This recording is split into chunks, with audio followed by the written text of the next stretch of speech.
से इसी तरीके से आपके पेरेंट्स भी कभी आप पे डांटे तो क्या वो जिंदगी भर आपको डांट रहे होते? तो एक ही बार डांटेंगे, 2 बार डांटेंगे। तो I think people have stop become a little intolerant कि यार मेरे को ऐसे कैसे बोल दिया, आज तक मेरे बाप ने मुझसे ऐसे बात नहीं करी। ये लोगों को समझना पड़ेगा कि जब आप जॉब कर रहे हो तो आपने एक ऐसा विकल्प चुना है जिसमें आपको थोड़ा टाइम पेशेंस और टॉलरेंस रखना पड़ेगा।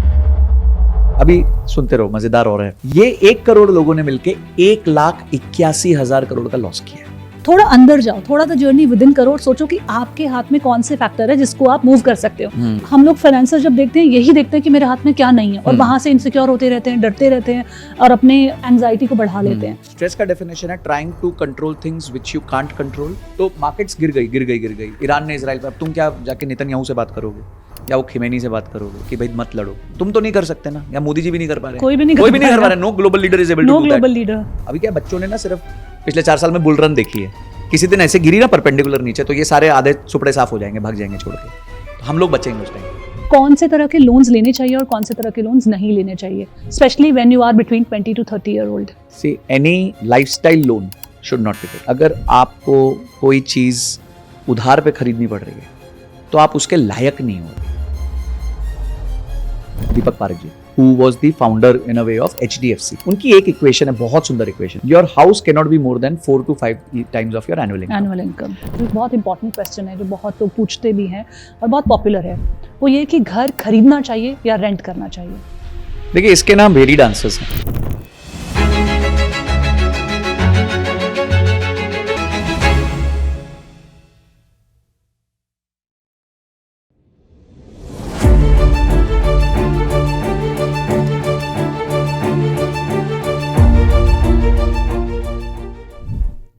नमस्कार, the journey with in podcast में आपका स्वागत है, मेरे यानी शोभा राणा के साथ।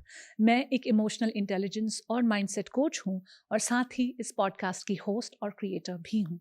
The journey with in podcast, जैसा कि नाम से ही पता चलता है, हमारा बहुत क्लियर एम है कि आपको आपकी द जर्नी विद इन करने में मदद कर सकें, आप खुद को बेहतर समझ पाएं।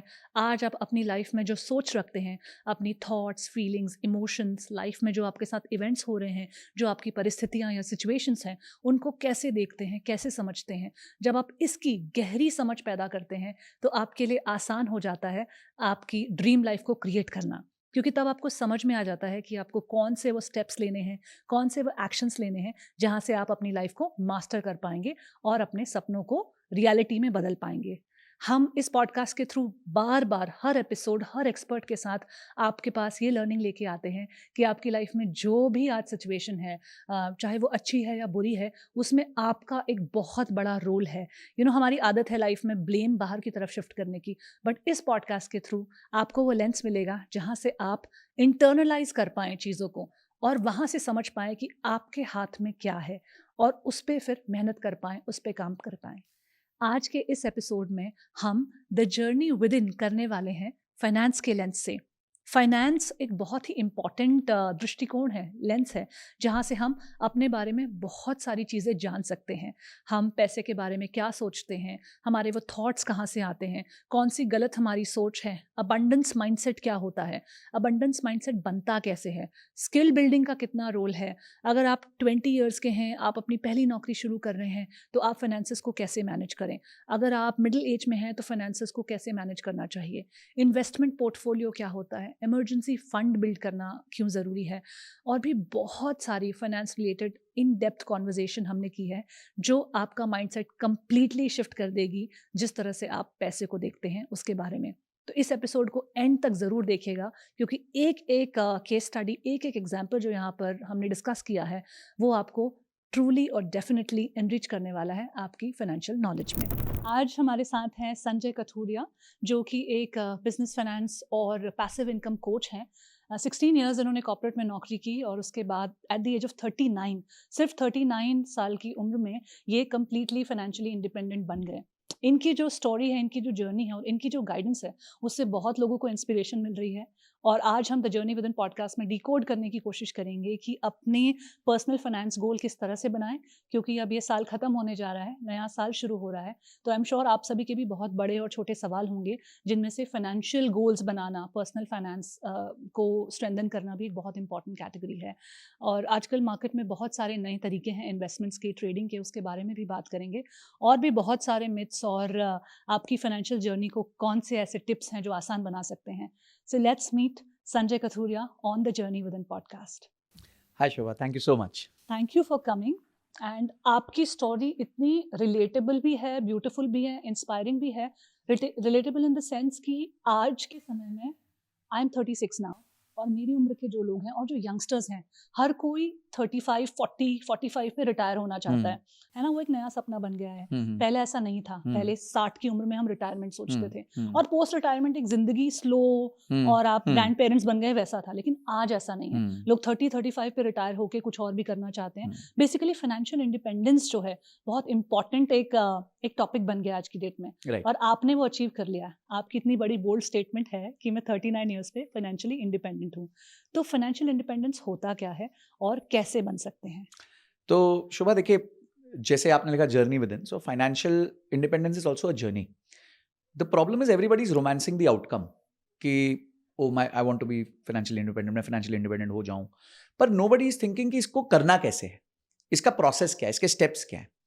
तो क्योंकि मैं वेल एजुकेटेड था फाइनेंस में, मेरा एक बैकग्राउंड रहा, मेरा फैमिली जो एनवायरनमेंट था वैसा रहा था, तो मैं उसको स्ट्रक्चर्ड तरीके से डिज़ाइन कर पाया, और डिज़ाइन करने के बाद रीजनेबल प्रेडिक्टेबिलिटी के साथ अचीव भी कर पाया। तो फाइनेंशियल इंडिपेंडेंस का मतलब ये होता है कि जब आप काम स्टार्ट करते हैं, मैं हमेशा कहता हूँ लोग 3 लेवल्स पे स्टार्ट करते हैं। या तो वो 0 से स्टार्ट करते हैं, जहाँ आपके ऊपर कोई लाइबिलिटी नहीं होती। जैसे मैं कहूँगा कि मैंने 0 से स्टार्ट किया। मेरे पेरेंट्स मेरे फादर कोई बहुत सुपर रिच नहीं थे, मिडिल क्लास फैमिली, ONGC में नौकरी, सरकारी नौकरी, 2 बच्चे, wife, mummy house wife. So we started, the best they could give us was education, तो दे डिड दैट, मतलब best of the best college, जहाँ पढ़ना है, जो करना है कर लो। सो मेरे को लगता है हम 0 से स्टार्ट हुए, और हमारे लिए अब रेस 0 पॉइंट से स्टार्ट हो। कुछ लोग ऑब्वियसली रिच होंगे, कुछ के बैकग्राउंड्स बेटर होंगे, तो वो थोड़ा आगे से स्टार्ट करेंगे, और कुछ लोग जो होंगे जिन पे लाइबिलिटीज होंगी, परिवार थोड़ा सा पुअर होगा, तो उन पे नेगेटिव से स्टार्ट होगा, पीछे से स्टार्ट होंगे। तो आपकी कोई भी स्टार्टिंग पॉइंट हो सकती है।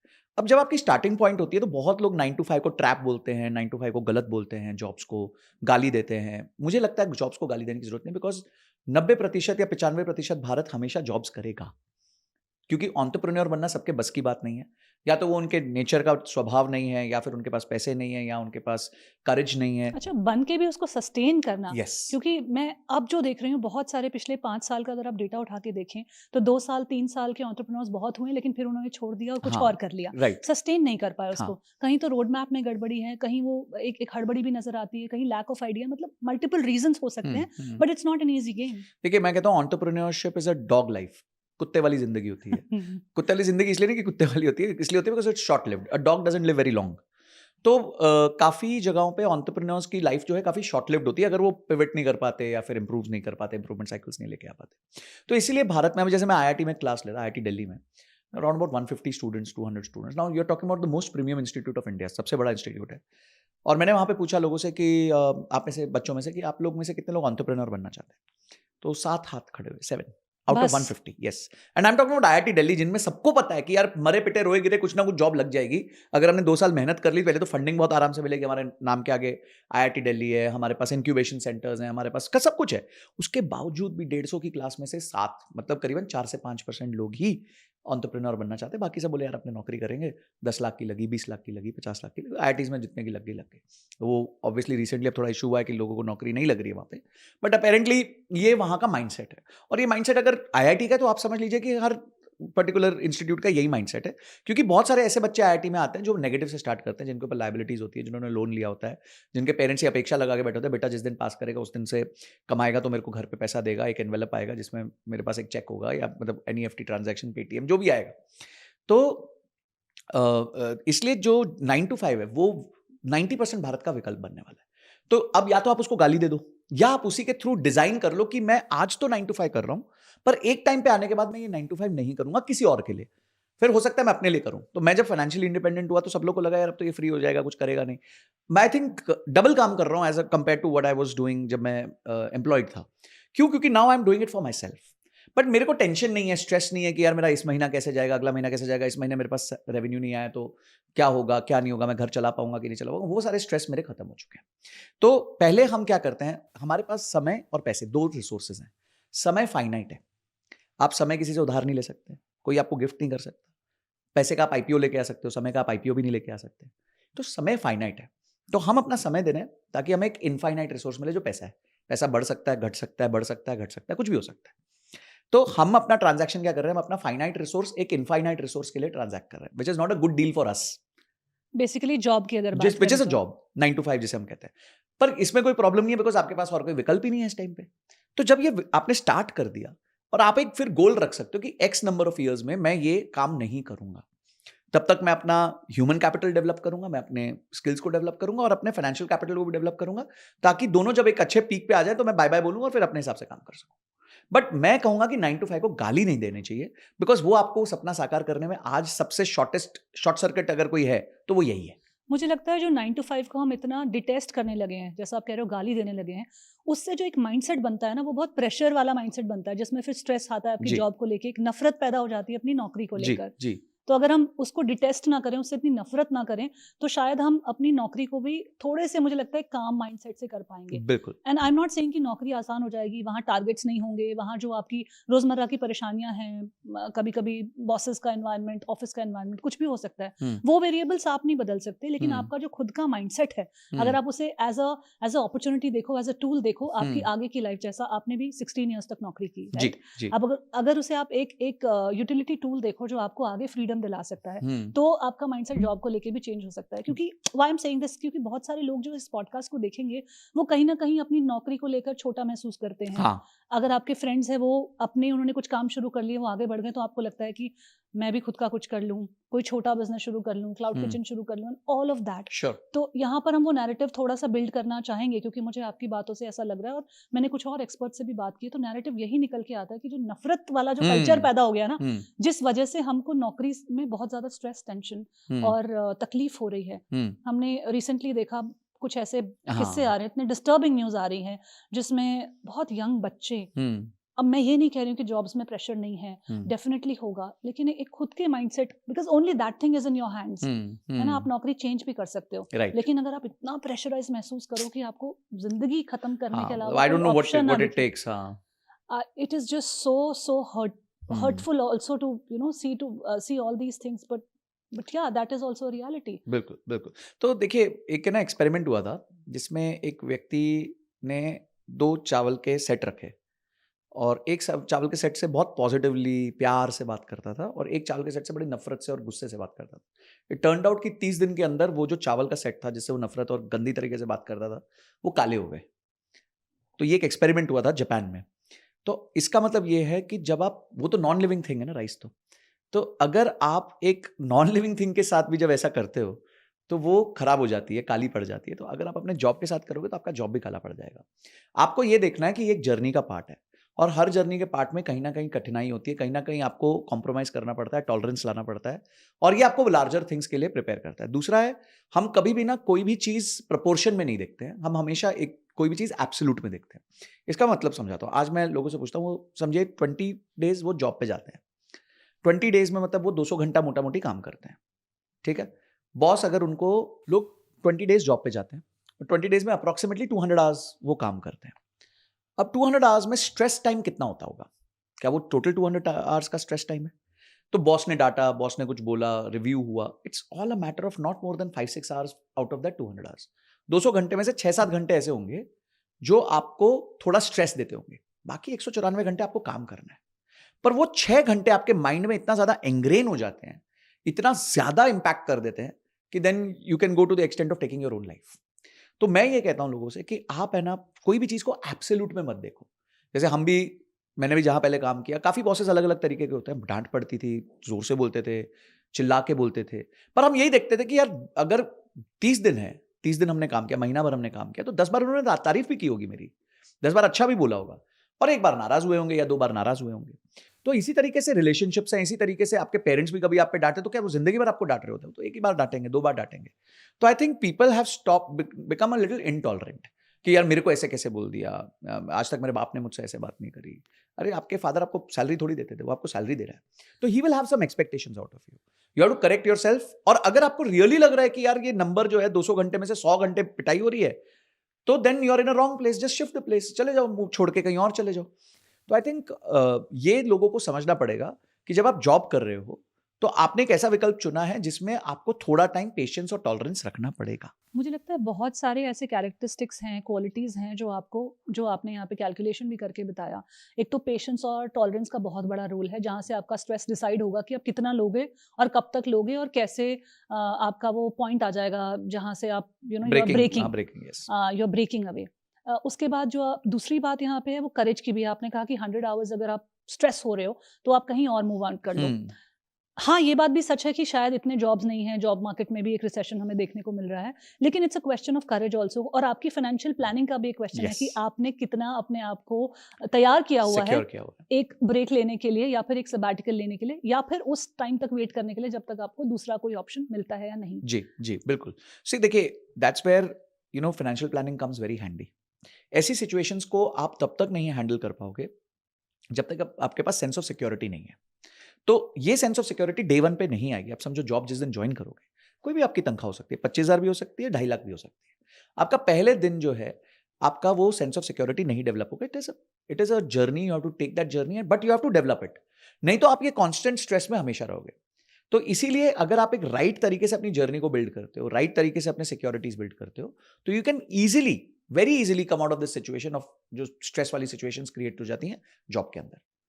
तो संजय, अगर कोई शुरुआत कर रहा है अपनी नौकरी की और बहुत छोटी तनख्वाह 20-25 हज़ार रुपए से शुरू कर रहा है, वहाँ से हम इस कॉन्वर्सेशन को इवॉल्व करते हैं, क्योंकि मुझे लगता है मेजॉरिटी ऑफ इंडिया जो बच्चे बहुत बड़े कॉलेजेस में नहीं पढ़ रहे हैं, आप अगर कॉलेजेस का रेशियो भी देखो तो शायद 5% ही आपके प्रीमियम इंस्टीट्यूशन है, बाकी 95% ऐसे ही इंस्टीट्यूट हैं जहाँ पर एवरेज सैलरीज पैकेजेस लग रहे हैं, अगर प्लेसमेंट हो रही है तो, वरना नहीं हो रही है, लोग खुद से जाके जॉब्स ढूंढ रहे हैं, राइट। सो 20-25 हज़ार को एक इनकम लेके चलते हैं और वहाँ से फाइनेंशियल प्लानिंग की करने की कोशिश करते हैं उन लोगों के लिए कि वो कैसे अपना पाथ सेट करें और कितने साल उनको इस फाइनेंशियल फ्रीडम तक जाने के लिए लगेंगे और कौन से ऐसे ऑप्शंस हैं जो वो साथ साथ ट्राई कर सकते हैं, करने भी चाहिए या नहीं करने चाहिए। देखिए, हमारे साथ एक है ना बहुत बड़ा स्कैम हो चुका है। उस स्कैम ये हो गया है कि हमारे पेरेंट्स ने पहले बोला कि बेटा तुम 10वीं तक पढ़ लो तो सब ठीक सेट हो जाएगा। आप हंस रहे हैं, दैट मींस ये आपके साथ भी हुआ है, मेरे साथ भी हुआ है, सबके साथ हुआ है। I think everybody has been scammed. हमारी जनरेशन तो स्पेशली। हाँ, आजकल थोड़ा माहौल बदल गया है। पेरेंट्स बच्चों को हॉबी क्लासेस और extra curricular alternate career options के लिए भी एनकरेज कर रहे हैं।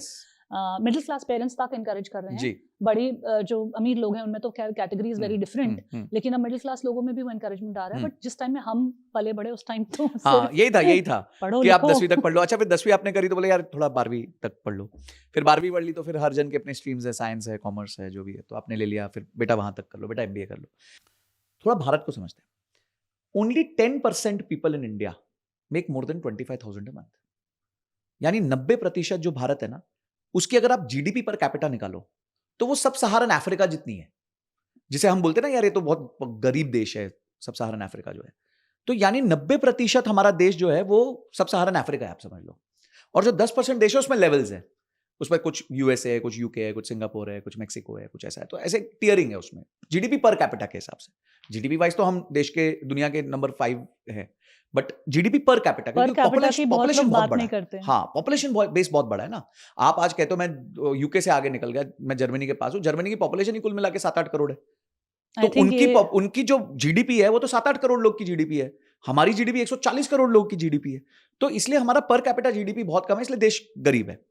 तो जो 10% आप अभी 25,000 से स्टार्ट किए, यानी आप टॉप 10% में हो। It's not enough. आपको धीरे धीरे वो लैडर पहले चढ़ना पड़ेगा। मजेदार बात बताता हूं, अगर आपको देश के टॉप 1% में आना है कमाई करने वाला, आपके हिसाब से वो नंबर क्या होगा?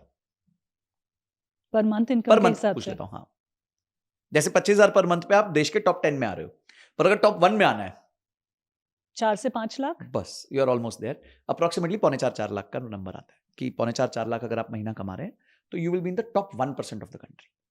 तो shouldn't your aim be to be there first कि भाई आज मैं 25,000 कमा रहा हूं। वैसे भी अगर आप 25,000 कमाते रह गए ना आप गरीबियत से बाहर ही नहीं निकल पाओगे. इट इज वेरी डिफिकल्ट और it will take a very very long time.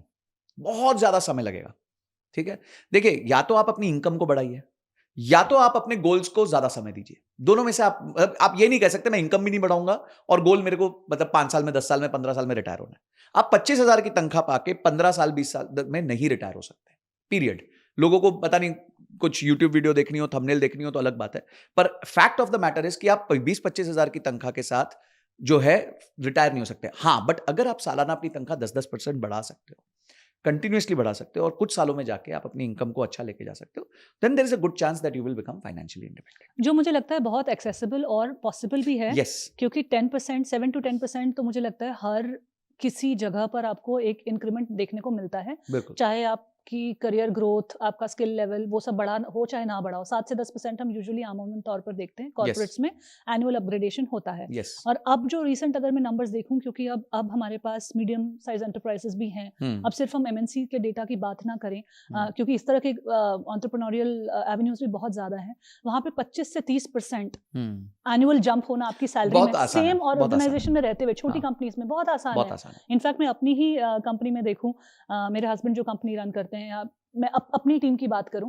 तो आप सैलरीज 30% तक ऊपर बढ़ा के दे रहे हो 6 महीने 8 महीने के बिल्कुल सही. गैप मैं भी में. ऐसे कर रहा हूं, मेरे को भी कर मतलब but right, because that person has value added. उसने कुछ करेक्ट. सीखा, उसने कुछ नया किया, उसने कुछ मेरी कोई प्रॉब्लम को सॉल्व किया, तभी हाँ, जाके वो मैं उसको दे पाया, बेटर दे पाया पैसा. तो अगर आप एक यंग व्यक्ति हो जिसकी 25,000 की तनख्वाह लगे, don't worry, it's your starting point, it's not your ending point. जिंदगी चालू हुई है, खत्म नहीं हुई है. तो आप यहां से पहले अपनी इनकम को ग्रो करने का विकल्प ढूंढिए कि मैं इस ऑर्गेनाइजेशन में जहां भी काम करता हूं उसमें सबसे ज्यादा वैल्यू क्या ऐड कर सकता हूं. उसके लिए मेरे पास रिक्विजिट स्किल्स हैं कि नहीं है, और अगर नहीं है तो कुछ ना कुछ कोर्स कर लीजिए. आज तो उडेमी पे 500 रुपए के अंदर आपको कोर्स मिलता है. स्किल शेयर जैसी प्लेटफॉर्म्स की आपको एनुअल सब्सक्रिप्शन 1500-2000 रुपए में मिलती है.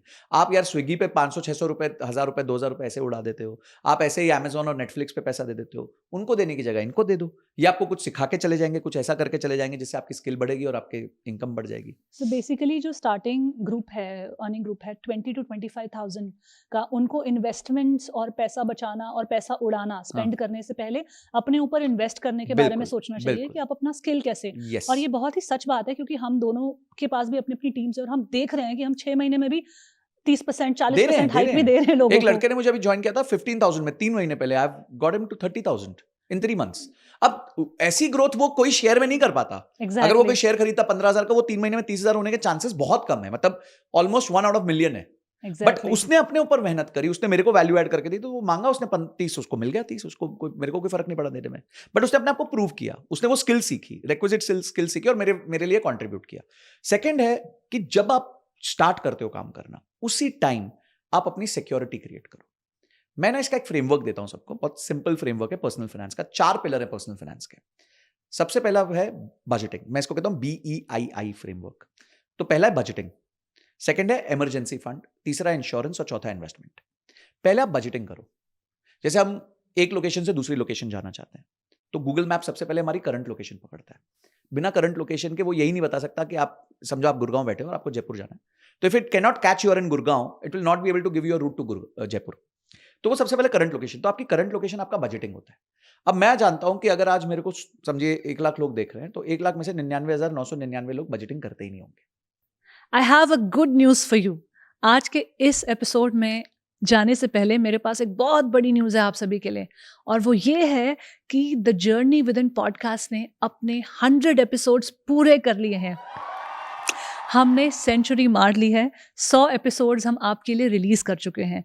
तो आप हमारा पॉडकास्ट की लिस्ट में जा सकते हैं, प्लेलिस्ट में जा सकते हैं और पुराने एपिसोड्स को भी देख सकते हैं.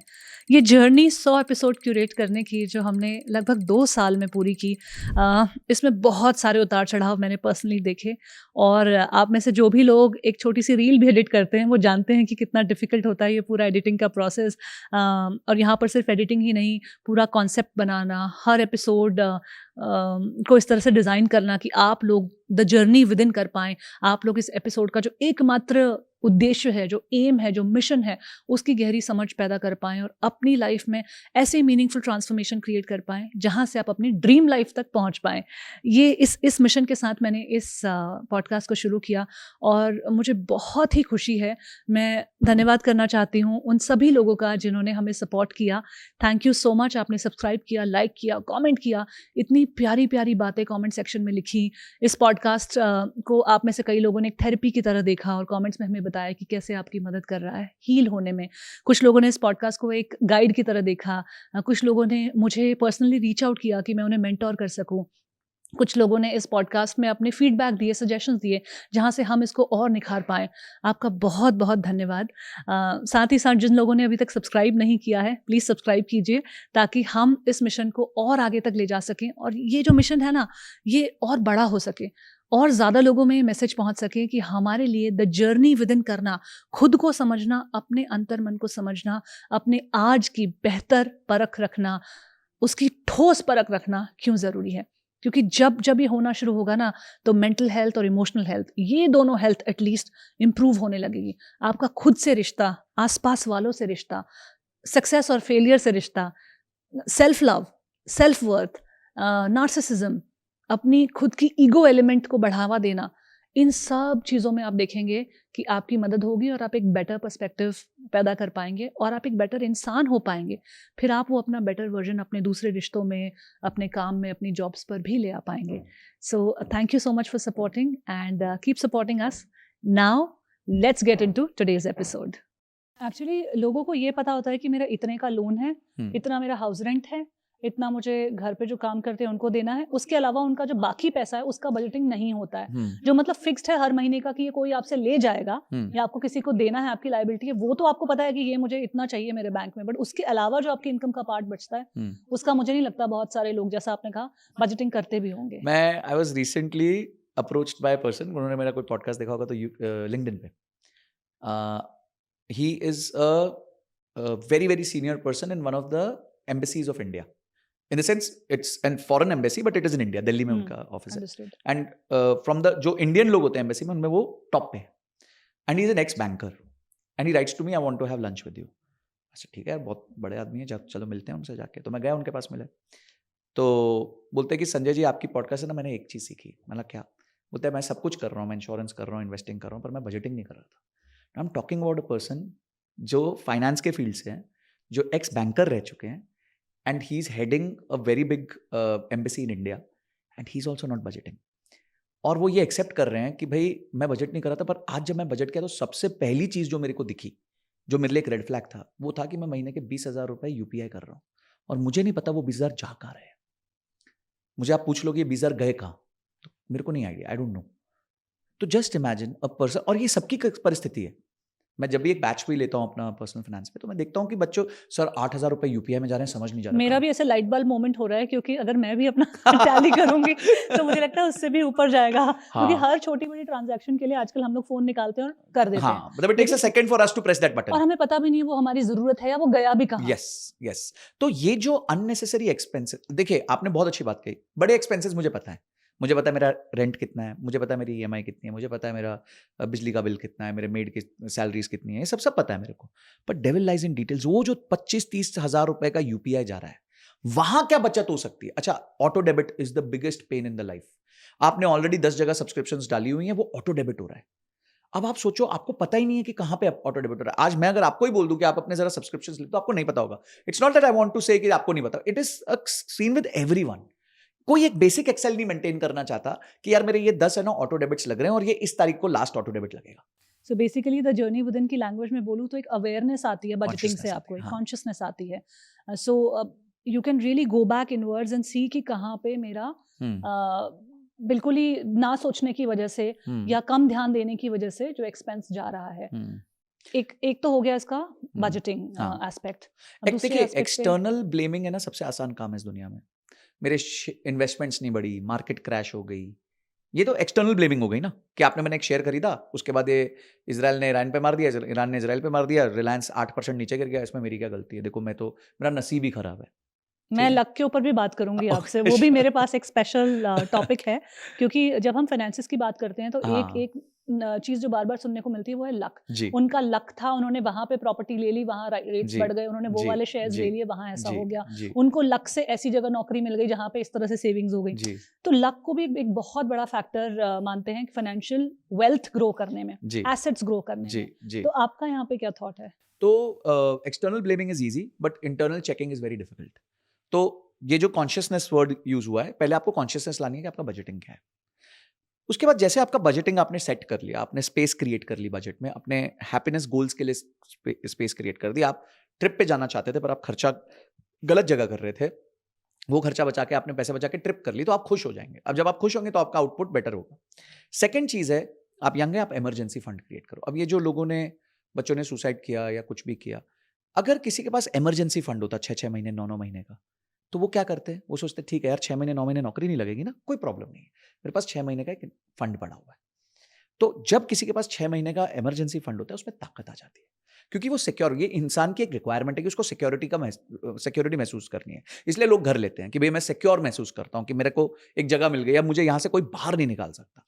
मुझे इसमें जो चीज लगती है संजय, वो ये है कि हमारे बहुत सारे डिसीजंस जो हैं वो इनसिक्योरिटी यस के वहां से आ रहे हैं। ठीक है, क्योंकि हम इतने इनसिक्योर हैं इसलिए हम बहुत सारी चीजें करते हैं जो कि फाइनेंसेस पे भी अप्लाई होती है। जी बहुत सारे खर्चे हम because of our own insecurity करते हैं। हम्म, बहुत सारी जगह पर पैसा बहाना जो होता है, या बहुत सारी चीजों को ले लेना, जो भी है रिटेल थेरेपी भी जिसे अब कहने लगे हैं, ये सब भी इसलिए हो रहा है क्योंकि हमारी इनसिक्योरिटीज को हम बहुत ज्यादा फीड कर रहे हैं। यस तो आंसर हमें सिक्योरिटी में ढूंढना पड़ेगा। यस ये लड़ने की जगह कि मैं हाँ। कैसे खर्चा कम करूं, मैं इतना पैसा क्यों बहाता हूं, मैं अपना जोमेटो का बिल कट कर दूं, ये सब के साथ जूझने की जगह अगर आप अपनी सिक्योरिटी बिल्ड करने पे खर्चा करेंगे तो शायद वो एक माइंडसेट शिफ्ट की जरूरत है वहां पर। देखिए क्या है कि finance is actually very easy. जो लोगों ने फाइनेंस, देखिए मार्केट में जो लोग फाइनेंस बेचते हैं ना, वो फाइनेंस कॉम्प्लिकेट करते हैं, क्योंकि then they want you to feel कि they you require them to help them. वैसे finance is very simple. People who have made long term wealth, जिन्होंने बहुत लंबा पैसा कमाया, बहुत सिंपल चीजों से बनाया, उन्होंने कोई बहुत मटर गश्ती नहीं करी है जिससे वो पैसा बनाया, बहुत सिंपल चीजों से आप देखोगे उन्होंने पैसा बनाया हुआ। तो आपने इमरजेंसी फंड, सेकंड पॉइंट आ गया इमरजेंसी फंड क्रिएट करना। थर्ड पॉइंट आ गया फ्रेमवर्क का, वो है आपको इंश्योरेंस खरीदनी है। This is also part of your security. आपको पता है कि health cost in India have gone up tremendously. पिछले 5 साल में हेल्थ कॉस्ट डबल हुई है, यानी 14% साल से बढ़ी है। और ये शुरू में यंग होते तो अपने को लगता है अपने को कुछ हो नहीं सकता, कुछ क्या होगा, हम तो मतलब एकदम स्ट्रांग है, ये सब है, but you never know health के साथ। तो एक हेल्थ इंश्योरेंस आपके पास राइट अमाउंट की होनी चाहिए। लाइफ इंश्योरेंस आप बाद में भी ले सकते हो। अगर आपके पास इमीडिएटली कोई लाइबिलिटीज नहीं है तो you can take life insurance a little later also, but at least health insurance अपनी रख लो, ताकि अब आपने 2 चीजें कर ली। आपने इमरजेंसी फंड बना लिया, यानी कि अब आपको पता है मैं 6 महीने बिना तनख्वाह के भी जी सकता हूं, और आपने हेल्थ इंश्योरेंस ले ली कि कल को मेरे को कुछ हो गया तो आई एम वेल कवर्ड। अब उसके बाद आप निवेश का काम चालू कर सकते हो। उसके बाद आपको जो इन्वेस्ट करना है, जैसे इन्वेस्ट करना है, गोल्स बना के आप इन्वेस्ट कर सकते हो। इस एपिसोड में आगे बढ़ने से पहले आपके साथ ये शेयर करना चाहूँगी कि हमें डेटा से पता चला है कि 91% लोग जो हमारा पॉडकास्ट देख रहे हैं या सुन रहे हैं वो अभी तक हमारे सब्सक्राइबर नहीं हैं। तो यदि आप उन लोगों में से हैं तो प्लीज़ सब्सक्राइब कीजिए, लाइक, कमेंट और शेयर कीजिए, क्योंकि आपके सपोर्ट के साथ यूट्यूब एल्गोरिदम्स को पता चलता है कि हमारी ये कॉन्वर्जेसन एक महत्वपूर्ण कॉन्वर्जेसन है और ये बाकी लोगों तक भी पहुंचनी चाहिए।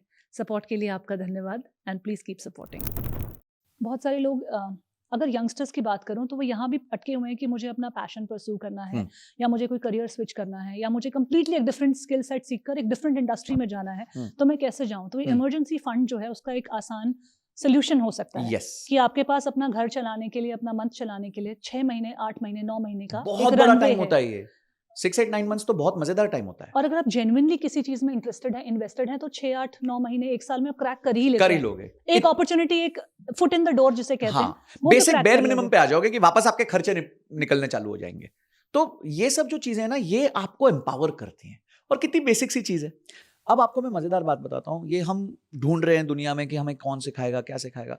अर्थशास्त्र जो कौटिल्य ने लिखी थी 2nd सेंचुरी BC में, बिफोर क्राइस्ट, मैंने बहुत रिसेंटली पढ़ी है वो किताब। 15 किताबों का सेट है वो, उसमें ये सारी चीजें लिखी हुई है। All of it is written in it, कि आपको कैसे लोगों से बचना चाहिए, कैसे आपको फंड प्लानिंग करनी चाहिए, स्प्लर्जिंग नहीं करनी चाहिए, 10 पूरे कमांडमेंट्स हैं उसके, किसको देना चाहिए, नहीं किसको देना चाहिए, नहीं देना, तो एवरीथिंग इज रिटन देयर। तो ये जो है आपको प्रिपरेशन चाहिए। अगर आप प्रिपेयर्ड हैं तो आपको रिपेयर करने की जरूरत नहीं पड़ेगी। Once you prepare you don't repair. So that's how finances work.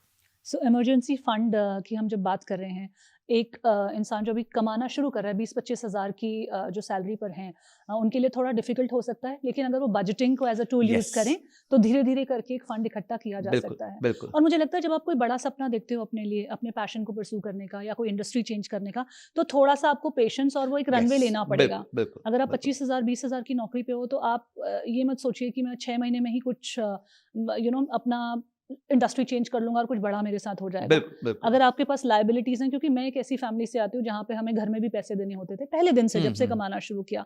घर के खर्चे भी देखने होते थे और खुद के भी खर्चे, और फिर छोटे भाई हैं, पढ़ाइयों के खर्चे, सब कुछ देखने पड़ता था। तो मैं उनकी भी दुविधा समझ सकती हूँ, जो लोग एक बहुत कम इनकम कमा रहे हैं लेकिन Sure. सपने बहुत बड़े हैं। श्योर क्योंकि मेरी भी बहुत बहुत छोटी आर्थिक स्थिति थी, लेकिन उछाल मुझे बहुत बड़ी मारनी थी। बिल्कुल तो पर आपने उसके लिए अपनी एक्टिव इनकम बढ़ाई होगी। एक्टिव इनकम बढ़ाई मैंने, उसके लिए हर एक उस अपॉर्चुनिटी को ग्रैब किया जहाँ पे मेरे पास टाइम, जो आप कह रहे हो ना, एक फाइनाइट होता है, लेकिन जब आप एक यंग एज में होते हो तो आपके पास टाइम एक तरह से इनफाइनाइट होता है। आप कितना भी टाइम लगा सकते हो कुछ भी सीखने में। सही कह रहे हो, बिल्कुल सही कह रहे राइट। तो उस टाइम मैंने हर एक उस अपॉर्चुनिटी को चेज किया जहाँ मुझे लगा मैं कुछ सीख लूंगी यहाँ से। हो। तो चाहे वो छोटे छोटे स्टॉल्स में एज अ वॉलंटियर काम करना हो, चाहे वो छोटे छोटे स्टेज शोज करना हो और वहां से एक पब्लिक स्पीकिंग का एक्सपीरियंस लेना हो। फिर मैंने कभी एज अ करियर नहीं एंटर किया था कि मुझे एक शोज होस्ट करने हैं। इनफैक्ट आज से जब मैंने शुरू किया था 16-17 साल पहले, 20 साल पहले, हमारे पास कोई रोल मॉडल्स नहीं थे। अब तो हमारे पास कुछ ऐसे होस्ट हैं जो बहुत, जिन्होंने ग्लोबल फेम पाया। अगर आप एलन डिजेनेरेस की बात करो, इंडिया में अगर मैं देखूं, मंदिरा बेदी, मनीष पॉल, इस तरह के अब हमारे पास ये हैं पिछले 5-7 सालों से, जिनको हम देख सकते हैं। बट व्हेन आई स्टार्टेड तो कोई भी ऐसा रोल मॉडल नहीं था, लेकिन अंदर से वो एक चाह थी कि मुझे अपनी स्थिति को बदलना है और मुझे कुछ नया सीखना है, कुछ नया सीखना है। तो आप कई बार किसी चीज में सोच के नहीं जाते हो, बट आप वहां जाते हो तो आपको अच्छा लगने लगता है, आपका पैशन भी रिडिफाइन होने लगता है। राइट। तो ये सब करने के लिए ना आपको थोड़ा सा करेज लगता है। और साथ ही साथ एक जो प्लानिंग की आप बात कर रहे हो, और एक जो कहते हैं ना, बस कूद जाना और अपने ऊपर मेहनत करने का एक जज्बा, मुझे लगता है वो एक तरह से, मैं ऐसा नहीं कह रही हूँ कि यूथ मेहनत नहीं करना चाहता है, बहुत मेहनत कर रहे हैं, लेकिन थोड़ा सा डायरेक्शन, मुझे लगता है कहीं ओवर कैलकुलेटिव भी हो रहे हैं, कहीं पे एस्पिरेशंस बहुत ज्यादा ऊपर जा रही हैं, कहीं पे एक्सपेक्टेशंस रियलिस्टिक नहीं है। आजकल ये 6 महीने में स्टार बन गए वाला जो एक कॉन्सेप्ट है, जो सोशल मीडिया पे भी बहुत ज्यादा चल रहा है, और मैं उन यंगस्टर्स पे प्रेशर भी समझ सकती हूँ जिनके साथ के जो बैचमेट्स हैं वो सेलिब्रिटी हो गए हैं, वो इंस्टाग्रामर्स हो गए हैं, यूट्यूबर्स हो गए हैं, उनको लाखों रुपए की इनकम हो गई है। I can understand the pressure कि यार पैशन बहुत लुक्रेटिव दिखने लगा है, सिर्फ दिखने ही नहीं लगा है, कमाने भी आप उससे बहुत ज्यादा लुक्रेटिव लगे हो। तो वो एक आपको दिमाग में उसके लिए एक रनवे छोटा हो सकता है, मतलब आपको ऐसा लग सकता है कि बहुत जल्दी हासिल करने वाली चीज है, but that's not the truth, that's not the reality. तो थोड़ा सा रियलिटी चेक भी हमें लेने पड़ेंगे यहाँ पर, और तभी हम अपने फाइनेंसेस को बेटर तरीके से मैनेज कर पाएंगे। बिल्कुल। आपके एक्सपीरियंस से I want to know that personal finance के कौन से रियलिस्टिक गोल्स हैं फॉर द ईयर 2025? सबसे पहला गोल पर्सनल फाइनेंस के लिए 2025 के लिए है कि आप फोमो से बचिए। अब आप बोलोगे ये तो फाइनेंस का गोल ही नहीं है। मैं आपको 3 चीजें बोलूंगा जो फाइनेंस से कोई रिश्ता नहीं रखती, पर अगर वो नहीं है तो आप जिंदगी में कभी फाइनेंशियल इंडिपेंडेंस नहीं पा पाएंगे। और इसको मैं आपको स्टोरीज के साथ बताऊंगा। पहला है, आप फोमो से बचिए। ये जो है ना, मेरे दोस्त को पास लंबोर्गिनी आ गई, उसके पास फरारी आ गई, अरे ये तो कुछ ट्रेडिंग कर रहा है, ये तो कुछ कर रहा है, ये तो बहुत पैसे कमा रहा है, ये देखो इन्फ्लुएंसर है, यंग है, 20 साल का है, BMW Z4 में घूम रहा है। आपने ना, again you are romancing the outcome, you have to see what is the input which he is going. एक साइना नेहवाल जो बैडमिंटन प्लेयर है, बड़ी अच्छी बात बोलती हैं कि आपने मेरे रिजल्ट्स तो देख लिए, मेडल्स तो देख लिए, पर आपने मेरे पैर के छाले नहीं देखे। तो पैर के छाले जो है ना, वो इनपुट है आपका। तो वो इनपुट होगा तो आउटपुट आएगा, और आउटपुट की कोई गारंटी नहीं हो। तो आउटपुट दिख गया हमें, तो हम बहुत तारीफ कर रहे हैं, वाह क्या बन गई, और देखो आज वो कितना पैसा कमा रही है, दिस दैट। बट उनके भी पैर के छाले थे, उन्होंने बहुत मेहनत करी। तो फोमो मत क्रिएट कीजिए, because you really don't know what is lying behind. या तो बहुत एक्सट्रीम मेहनत करी होगी, या वो सब भाड़े पे होगा, सिर्फ दिखाने के लिए होगा ताकि वो पैसा बना ले। और इन दोनों केसेस में वो अपनी एक्टिव इनकम बना रहा है और आप पैसिव इनकम के लिए बिक रहे हो। वो तो अपनी एक्टिव इनकम बना रहा है, उसको तो रील के पैसे बन रहे होंगे, कोर्स बेच के पैसे बन रहे होंगे, ये सब करके पैसे बन रहे होंगे। आप उसमें फंस रहे हो, तो वो आपको प्रे कर रहा है, तो आप दूर हो जाओ उससे। तो पहला है फोमो से बचो। सेकंड है रिग्रेट से बचो। रिग्रेट आपके अंदर फाइनेंशियल प्रोक्रेस्टिनेशन लेके आता है। जब भी आप कोई पुराना डिसीजन याद करते हो, यार काश मैंने ना इधर गुड़गांव में घर ले लिया होता, आज वो 2x होता, अब ले ले, नहीं यार अब तो भाव बहुत बढ़ गए। अच्छा, फिर 3 साल बाद हम फिर से मिलेंगे, अच्छा क्या हुआ, अरे यार काश मैंने 3 साल पहले घर ले लिया होता। तो ये रिग्रेट्स है ना, आपको फाइनेंशियली प्रोक्रेस्टिनेट करता है। आपसे गलती हो गई, it's okay, learn, take lessons and move ahead. बहुत सिंपल। और तीसरा चीज है, अपना फाइनेंशियल गोल पोस्ट मत बदलो। अगर आज आप एक गोल पोस्ट बना लेते हो तो वो गोल अचीव करने के बाद क्या होता है, जैसे आपने सोचा कि मैं 10 साल में रिटायर होना है, 20 साल में रिटायर होना चाहता हूँ और मेरे पास 5 करोड़ का कॉर्पस है, फॉर एग्जाम्पल, मैं बहुत सिंपल एग्जाम्पल दे रहा हूँ। तो अब क्या हुआ, 10 साल निकल गए, 10 साल निकल गए, आपकी तनख्वाह बढ़ गई, आप अच्छे पोजीशन पे आ गए, बोलते एक काम करते हैं यार, 20 साल बाद 5 करोड़ नहीं, अब अपने को ना 20 साल बाद 10 करोड़ चाहिए। तो आपने क्या किया, फाइनेंशियल गोल पोस्ट बदल दिया, पर आपका जो प्लान था वो तो 5 करोड़ के हिसाब से चल रहा था। अब आपको या तो टोटली प्लान फिर से चेंज करना पड़ेगा, और अगर आप प्लान चेंज करोगे तो देयर इज नो गारंटी वो प्लान वर्क करेगा, क्योंकि पिछले 10 साल से आपने एक प्लान करते हुए आए हो, आप सडन उसको जर्क दे दोगे। अगर आप रोनाल्डो को भी खिला रहे हो फुटबॉल में और वो गोल के पास आ जाए और गोल ही हिल जाए तो वो भी गोल नहीं मार सकता। तो यानी कि जब भी आप फाइनेंशियल गोल पोस्ट हटाओगे आप कभी भी सक्सेस नहीं ला पाओगे। तो ये 3 चीजों से अगर आप 3 चीजें मैनेज कर सकते हो तो finance actually is the easiest thing in the world. ये एक अलग माइंडसेट आ गया है स्टॉक्स और ट्रेडिंग की वजह से, स्पेशली कोविड के टाइम में। मैं ऐसा नहीं कह रही हूँ कि उससे पहले नहीं था, लेकिन कोविड में मल्टीफोल्ड हो गया है। बहुत सारे कोर्सेज आ गए हैं, बहुत सारे यंग बच्चे, नॉट जस्ट यंग बच्चे, जो लोग 20-20 साल के कॉर्पोरेट एक्सपीरियंस में भी हैं, उन्होंने भी इन्वेस्ट करना शुरू कर दिया। और कई ऐसी हमने स्टोरीज भी देखी जिसमें वाकई 6 महीने में लोगों ने एक बहुत एक्सपोनेंशियल फिगर बना लिया, है ना। अगर 1 लाख डाला था तो 6 महीने में 10 लाख बना लिया, 20 लाख बना लिया, तो उससे और लोग एनकरेज हो गए कि ऐसा किया जा सकता है, ऐसा पॉसिबल है। तो आप मुझे बताओ कि क्या ये रियली पॉसिबल है? क्या आपके इन्वेस्टमेंट्स के 20 टाइम्स रिजल्ट्स आना, और कितने लोगों के साथ ये होगा? देखिए, इसका आंसर मेरे से ज्यादा तो सेबी ने दे दिया है। उनकी 2 रिपोर्ट्स को मैं साइट करता हूं। अभी एक रीसेंट रिपोर्ट आई है जिसमें उन्होंने कहा है कि पिछले 3 साल में FNO, फ्यूचर्स एंड ऑप्शंस जिसे हम कहते हैं, उसकी ट्रेडिंग में 93% लोगों ने लॉस किया है। 93% लोग। 1 करोड़ 13 लाख लोगों ने ट्रेडिंग की थी, जिसमें से 93% लोग यानी 1 करोड़ लोगों ने लॉस किया। सिर्फ 13 लाख लोग हैं जिन्होंने प्रॉफिट किया। ठीक है, अभी सुनते रहो, मजेदार हो रहा है। ये 1 करोड़ लोगों ने मिलके 1,81,000 करोड़ का लॉस किया है। 1,81,000 crores, which is approximately equal to, you can say, $20 billion। ठीक है, तो $20 billion का लॉस हो चुका है साल का, सॉरी 3 साल का। इस पूरे 1 करोड़ 13 लाख लोगों में से 1% लोग हैं, 1% यानी 1,13,000 लोग हैं पूरे भारत देश में जिन्होंने साल का 1 लाख या उससे ज्यादा प्रॉफिट किया। वाओ। तो क्या ऑड्स हैं आप जीतोगे, बताओ? ये मैं नहीं कह रहा हूं, सभी कह रहे हैं। मतलब ये तो लॉटरी की टिकट से भी कम बुरा चांसेस हाल है। बहुत कम बुरा हाल है। अच्छा, इससे पहले एक रिपोर्ट आई थी जिसमें उसने कहा था इंट्राडे ट्रेडिंग, जिसमें आप FNO करो, उसमें 70% लोग लॉस कर रहे हैं। और अगर आप ट्रांजैक्शन कॉस्ट जोड़ दो लॉस में, तो ट्रांजैक्शन कॉस्ट तो कॉस्ट है, वो तो देनी पड़ती है। आप प्रॉफिट करो लॉस करो, देना तो पड़ेगा। तो 90% लोग लॉस कर रहे हैं इंट्राडे ट्रेडिंग में, और वो लॉस 1 साल का 56,000 करोड़ है, 56,000 crore. To give you a context, Bombay municipality जो सबसे बड़ी म्यूनिसिपैलिटी है, उसका साल का बजट 30-35,000 करोड़ है। मतलब 2 साल का बॉम्बे तो हम 1 साल में ऐसे ही स्वाहा कर देते हैं इंट्राडे ट्रेडिंग में। तो ये मेरे को बताने की जरूरत ही नहीं है, आप अगर ये रिपोर्ट्स पढ़ोगे तो आपको समझ जाना चाहिए कि odds of winning are very less. तो मेरा यहाँ पे जो सवाल है वो ये है कि हमको अपनी पर्सनल रिस्क टॉलरेंस कैसे पता चलेगी, स्पेशली फाइनेंस के स्पेस में? देखिए, फाइनेंस के केस में आपकी रिस्क टॉलरेंस आप इंप्रूव कर सकते हो अगर आप नॉलेज लेके आओ। तो आपका रिस्क टॉलरेंस कैसे इंप्रूव होगा? जब आप वो पैसा बेट करोगे जो अगर 20% तक गिर गया तो आपको परवाह नहीं होगी। आपने अपना एक इमरजेंसी फंड बना दिया, आपने अपनी इंश्योरेंसेस क्रिएट कर ली, आपने अपने आप को सिक्योर कर लिया। अब आपके पास महीने का 30,000 रुपए बचता है, जिसका कोई उपयोग नहीं है इस टाइम पे। आपने घर के खर्चे निकाल लिए, आपका एक फंड बन चुका है, आपका इंश्योरेंस बन गया। 30 नहीं, मैं कहता हूं 5,000 रुपए बचे, 10,000 रुपए बचे, कुछ भी बच गया। अब वो पैसा हो गया है, उस पर आप रिस्क ले सकते हो। ठीक है, उस पर अब आप कह सकते हो कि ठीक है यार, इस पैसे को मैं लॉन्ग टर्म के लिए 5 साल, 10 साल, 15 साल, 20 साल के लिए डाल सकता हूं। Risk is inversely proportional to duration. जितना ड्यूरेशन ज्यादा होगा उतना रिस्क कम होगा। तो जो हम शुरू से एक थ्रेड हमने खोला हुआ इस कॉन्वर्सेशन में, वो है स्किल बिल्डिंग का। हाँ। कि आप अपने ऊपर स्किल बनाएं और उस पर थोड़ा खर्चा करें। कहीं ना कहीं हम पर्सनल ब्रांडिंग की ही बात कर रहे हैं वहां पर भी, कि खुद को एक ब्रांड बनाओ जो मार्केट में एम्प्लॉयबल हो। अगर आप जॉब की मार्केट में जा रहे हो तो आपको एम्प्लॉय करना चाहे, आप डिजायरेबल हो, ताकि आप अपना आगे का रोड मैप तय कर सकें।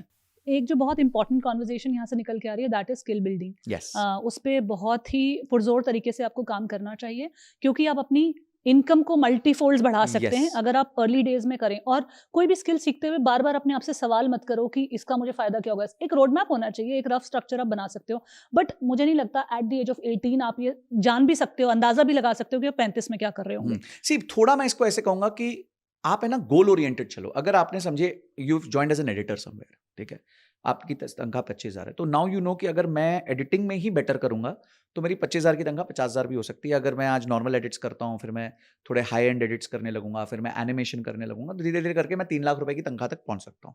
आई think every person in this country should aspire work and work like a dog, work like anything, donkey, जो भी आप वर्ड यूज करना चाहते हो, या work like a human to achieve a salary of 2.5-3 lakh rupees.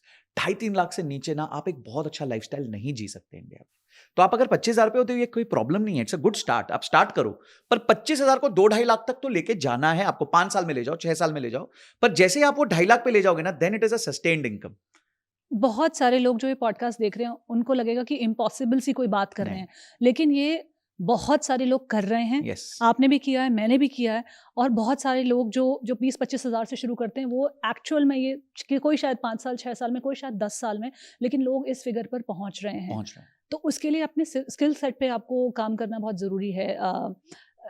अगर आपका स्किल सेट में इंजीनियरिंग नहीं है, एमबीए नहीं है, ये सब आपने नहीं किया, आपकी फैमिली की अफोर्डेबिलिटी नहीं थी, अगर आप उस तबके को बिलोंग करते हैं, तो भी there are short term courses जो इस चीज़ Oh, को yes, कॉम्पनसेट कर देते हैं। absolutely. आपको कोई ज़रूरी नहीं है कि 4 साल की इंजीनियरिंग की डिग्री से ही आप पाइथन सीख पाएँ देखिए या आप आप आज C++ डेवलपर हो पाएँ। आप 6 बिल्कुल महीने के शॉर्ट टर्म कोर्सेज कोर्सेज से से भी यू हो कैन सकते जस्ट हैं, एक्सेलरेट बिल्कुल हो योरसेल्फ। सकते हैं। उस आपके अंदर कितना पोटेंशियल है। बार-बार मैं इस कन्वर्सेशन को यहाँ क्यों लेकर आ रही हूँ, क्योंकि ये एक्सटर्नल ब्लेमिंग जो है ना, हाँ, वो बंद बाहर की करनी तरफ चाहिए। विदाउट कि ये सब मेरे सर्कमस्टेंसेस का मोहताजी। क्या, हाँ, की वजह से मेरा आज ये हाल है।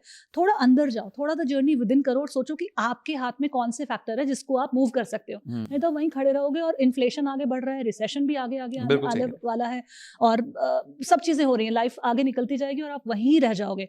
तो मैं ये कॉन्वर्सेशन ये कर रही हूँ ताकि आप एम्पावर कर सको खुद को उस चीज़ को देखने में जो आपके हाथ में है। Right, You know, absolutely absolutely. हम लोग फाइनेंसर जब देखते हैं यही देखते हैं कि मेरे हाथ में क्या नहीं है, और वहां से इनसिक्योर होते रहते हैं, डरते रहते हैं और अपने एंजाइटी को बढ़ा लेते हैं। तो we should see focus on stress, that. मैं आपको बताता हूँ स्ट्रेस का डेफिनेशन क्या है। स्ट्रेस का डेफिनेशन है trying to control things which you can't control and not acting on things which you can control. तो मार्केट्स गिर गई, ईरान ने इसराइल पे, अब तुम क्या जाके नेतन्याहू से बात करोगे या वो खिमेनी से बात करोगे कि भाई मत लड़ो? तुम तो नहीं कर सकते ना, या मोदी जी भी नहीं कर पा रहे, कोई भी नहीं कोई कर भी नहीं कर पा पाएगा। रहा। No global leader is able to no do that. Global leader. ठीक है, तो मार्केट तो गिरेगी, ये तुम्हारे कंट्रोल में नहीं है। पर तुम्हारे कंट्रोल में क्या है? अपनी तनख्वाह बढ़ाओ, इन्वेस्टमेंट्स बढ़ाओ, इतना पैसा इन्वेस्ट करो कि आपके परेशानी ना हो, अपना एक इमरजेंसी फंड क्रिएट करो कि कल को ऐसी रिसेशन में जॉब चली जाए, कुछ हो जाए बहुत बड़ी बात, तो भी आप 6-9 महीने निकाल लो, ये आपके कंट्रोल में है। अच्छा, मनी माइंडसेट के बारे में बात करें तो हमने एक चीज़ जो बात की ऑलरेडी कर चुके हैं, दैट इज़ कि अपनी जॉब से इतनी नफरत मत करो, इतना हेट मत करो। शायद इस पूरी कॉन्वर्सेशन जो अब तक कर चुके हैं वहाँ तक व्यूअर्स को समझ में आ गया कि क्यों हेट नहीं करना है। अगर आप किसी चीज़ को बहुत हेट करोगे तो उसको ढंग से नहीं कर पाओगे, हर वक्त उससे चिड़े रहोगे, स्ट्रेस में रहोगे, प्रोडक्टिविटी भी डाउन जाएगी। तो डेफिनेटली आपका जो माइंडसेट है पूरी जॉब को लेकर, जहाँ से आपकी प्राइमरी इनकम आ रही है, वो कुछ अच्छा नहीं है, वो बल्कि रिपेल कर रहा है मनी को। अब ऐसा माइंडसेट कैसे बनाया जाए जो पैसे को अट्रैक्ट करे, जो अबंडेंस को अट्रैक्ट करे, क्योंकि नफरत, नेगेटिव इमोशंस में तो आप कुछ सीधा अच्छा अट्रैक्ट नहीं कर सकते हो। तो वो कौन सा माइंडसेट होगा जहां से आप चीजें अट्रैक्ट कर सकते हो, पैसा अट्रैक्ट कर सकते हो? देखिए, अबंडेंस का मतलब होता है ज्यादा, ठीक है, मतलब ज्यादा चाहिए हमारे को, और सबको ज्यादा चाहिए। तो मैं मानता हूं कि अबंडेंस में सबसे पहली चीज होती है कि आप अपना गोल सेटिंग करो। मैं कहता हूं लॉ ऑफ अट्रैक्शन जो है ना, फाइनेंस वालों से ज्यादा किसी को नहीं आता, क्योंकि हमें सिखाया जाता है। अगर मैं CFA में, हमारे कोर्स था जिसमें हम गोल बेस्ड इन्वेस्टिंग की बात करते थे कि आपकी इन्वेस्टमेंट हमेशा गोल बेस्ड होनी चाहिए। अब गोल क्या है? आपका लॉ ऑफ अट्रैक्शन है, मुझे 4 साल बाद रेंज रोवर स्पोर्ट्स चाहिए, तो वो मेरा एक गोल है, तो मेरे लिए वो अट्रैक्शन भी है, तो मैं उसको लिखूंगा, मैनिफेस्ट करूंगा कि भैया मेरे को चाहिए चाहिए चाहिए। पर मैनिफेस्ट करके चद्दर ओढ़ के सो जाऊं तो काम बनने नहीं वाला। प्लानिंग, एक प्लान चाहिए मुझे उसके लिए। उस प्लान के मूविंग पार्ट्स होंगे। क्या मूविंग पार्ट्स होंगे? मुझे मंथली कितनी इनकम लानी है, मुझे मंथली कितना इन्वेस्ट करना है, मुझे मंथली कहाँ इन्वेस्ट करना है, और कितने टाइम के लिए इन्वेस्ट करना है। ये 4 मूविंग पार्ट्स होंगे।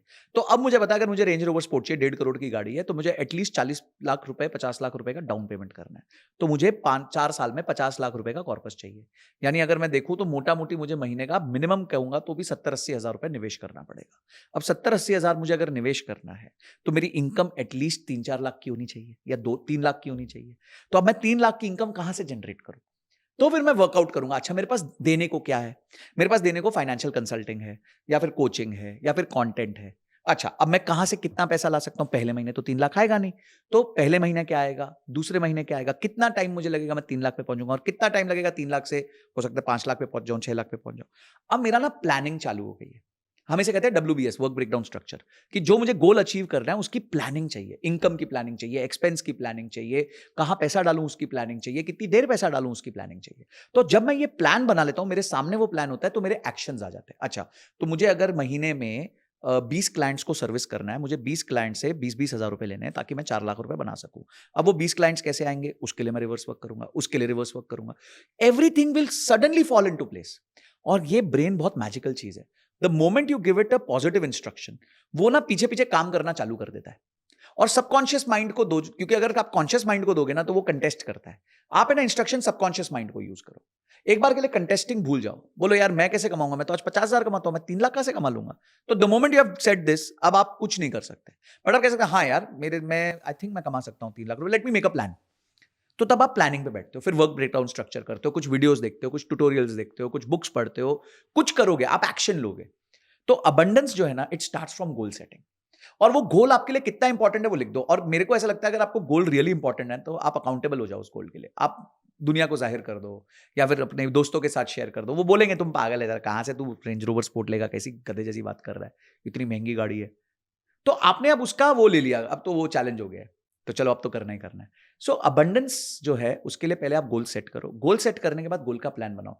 मैंने जब कंटेंट क्रिएशन चालू की, मेरे को क्या पता था ये होगा, पॉडकास्ट होंगे, क्लिप्स वायरल होंगी, मैं इंस्टाग्राम पे आऊंगा, इंस्टाग्राम मल्टीप्लाई कर जाएगा विद इन 6 मंथ्स, या YouTube multiply. I didn't expect all of this, I just did my work and that's what you have to do. जो आप कर सकते हो आप करो, जो आप नहीं कर सकते हो उसके बारे में स्ट्रेस मत लो, फिगर आउट करो अगर आप उसको मैनेज कर सकते हो, दैट्स इट। सो मुझे जो एक फॉर्मूला लगता है वो यहाँ पे ये लगता है कि 90% आपकी प्रिपेयर्डनेस है, आप कितनी तैयारी कर रहे हो, 10% कहीं ना कहीं रूम फॉर मैजिक होता है, Yes. लक होता है। किसी किसी के साथ वो मैजिक हो जाता है, किसी के साथ नहीं होता है, नहीं भी होगा ना तो वो डिलेड बाद हो में जाएगा, आगे हो जाएगा। एग्जैक्टली। It's तो not कि कोई नहीं कोई होगा। अपनी दूसरी पिक्चर से स्टार बन जाएगा, कोई हाँ। शायद 20 पिक्चर्स, कोई शायद 200 करे, बिल्कुल। लेकिन वो आप अपनी प्रिपेयर्डनेस लगाते रहो तो मैजिक और लक भी आने लगता है मैं आपकी राजकुमार life में। राव का देख रहा था, I think the first time I saw him in a movie was gangs of Wasseypur, which was 15 years back, 2009-10 की मूवी थी वो। And today you see him become a superstar. What about those 9 years? और आपने notice भी नहीं किया होगा शायद 9 उस साल मूवी तो में दिखे। उनको। हाँ, अब जाके जब अब अरे जाके ये, हिस्ट्री पढ़ अरे रहे हो यार उनकी हाँ ये तो कि ये अच्छा वहाँ गैंग्स था। में भी था ये। अच्छा, पीयूष मिश्रा का देखिए, अब जाके पढ़ो, अच्छा इस मूवी में इसने ये रोल किया था, हाँ। साइकिल चला के जो बंदा आ रहा था वो ये था। Nawazuddin सिद्दीकी's first role was in Exactly. Sarfarosh, जहां पे उसको थप्पड़ पड़ रहा होता है पुलिस स्टेशन में। And you know see that's the same thing. अगर आप मैंने आपको जैसे बताया म्यूचुअल फंड का, मैंने म्यूचुअल फंड क्रैश किया और मैं उसके बाद वेट किया तो मैं ऊपर चला गया। यही अगर उस टाइम पे नवाज या फिर राजकुमार राव या ये लोग जो है, अगर इनको छोटे रोल्स मिलते रहते और ये छोड़ देते तो वो बड़ी कंपाउंडिंग नहीं आ पाती। वो बड़ी कंपाउंडिंग आए because they were at it, they never thought कि यार मेरे रिटर्न्स अच्छे नहीं आ रहे, मैं इतना एफर्ट डाल रहा हूं, मेरे रिटर्न्स नहीं आ रहे। आउटकम समटाइम्स ये ना हॉकी स्टिक की तरह है, it first goes down and then it just perpendicular ऊपर जाता है। पर इसके लिए आपको टाइम देना पड़ता है, और every overnight success is minimum a matter of 5 years। आप अगर 1825 दिन दे सकते हो तो आप कोई भी काम चालू करो। मिनिमम अगर आप 1000 दिन दे सकते हो तब तो चालू करो। मैं लोगों को ये कहता हूं कि 1000 को ना अपने बोर्ड पे उल्टा लिख दो, और हर दिन जब जब कम हो तो उसको कम करो। तो 1000 हो गया, अब 999 लिख दो, 1000 पे क्रॉस मार दो, फिर एक दिन और हो गया 998। मतलब जब तक जीरो ना है ना, चुपचाप अपना काम करो, जीरो एक्सपेक्टेशन। इसके बीच में कुछ हो गया, दैट्स योर लक, वो मैजिक हो वो गया मैजिक तो हो है। गया। अगर हो गया तो, हाँ। नहीं हुआ तो be excited, be energetic, be at it and just keep on doing your work. हमें लगता है जो नॉर्मल तरीका है वो मैजिक है, और जो मैजिक नहीं है वो कुछ भी नहीं है। तो आई थिंक कहीं ना कहीं अपनी साइकोलॉजी को हमें चेंज करना पड़ेगा और रीवायर करना पड़ेगा खुद को। नाउ अनदर इम्पॉर्टेंट कॉन्वर्सेशन जो फाइनेंस स्पेस में होती है वो होती है लोन की। कौन से तरह के लोन्स लेने चाहिए और कौन से तरह के लोन्स नहीं लेने चाहिए, specially when you are between 20 to 30 year old? See any lifestyle loan should not be taken. अगर आपको कोई चीज उधार पे खरीदनी पड़ रही है तो आप उसके लायक नहीं हो अभी, सिंपल बात है। You are not reach that level to get it. अगर आप आईफोन नहीं खरीद पा रहे हो, you are to get on a 12,000 rupee EMI, तो you are not made for it, right? तो अपने आप की सक्षमता बढ़ाओ, और अगर आपको चुल है तो रूल बनाओ, ठीक है? या तो आप मान लो कि भाई अभी आप सक्षम नहीं बने, कि आप नहीं खरीद सकते। मैं हमेशा लग्जरी को लेके एक ही बात कहता हूँ, if you can buy it twice, buy it once. अगर आपका इमरजेंसी फंड नहीं हिट होता, अगर आपकी इंश्योरेंस के प्रीमियम नहीं हिट होता, अगर आपकी इन्वेस्टमेंट हिट नहीं होती, अगर आपकी बजट हिट नहीं होती, उसके बाद अगर आप कोई चीज 2 बार खरीद सकते हो तो आप एक बार खरीद लो, कोई चक्कर नहीं पड़ेगा। See when you put yourself under certain rules, under certain disciplines, आपका पैसे का नुकसान कभी नहीं होगा। तो सबसे पहली चीज है, जो डेट की आपने बात करी, वो आप एक लिमिट में रखो अपने इनकम के, and that limit should not exceed 20%।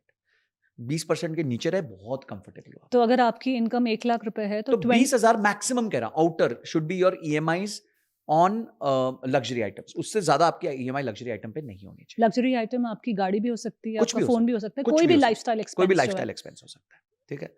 अब दूसरा आ गया, जो मैंने आपको बताया कि अगर आप ये सब से दूर हो तो पहले अपनी सक्षमता बढ़ा दो, और 2x का रूल है मेरा। तो if I can buy it twice, I will buy it once, else I will not buy it. It's okay, I will increase my income, या फिर I will leave the goal, it's okay, कोई फर्क नहीं पड़ता, मेरे को कोई FOMO नहीं है। तो ये दूसरी चीज हो गई। तीसरी चीज ये हो गई, अगर आप कोई एसेट क्रिएट कर रहे हो, ठीक है, तो एसेट जब आप क्रिएट करो, समझो आप घर ले रहे हो या फिर आप कुछ और ऐसी चीज ले रहे हो, तो आप ये देखो कि उस एसेट को खरीदने से आपको क्या बेनिफिट हो रहा है, और क्या आपकी इनकम जो है उस एसेट के लोन का निवारण या फिर चुकता कर सकती है। उसके बाद उधार लो। किसने मना किया उधार लेने से? अब गुड डेट और बैड डेट में हम बात करें तो गुड डेट ये है जिससे एसेट क्रिएट होते हैं, बैड डेट वो है जिससे लायबिलिटी क्रिएट होती है।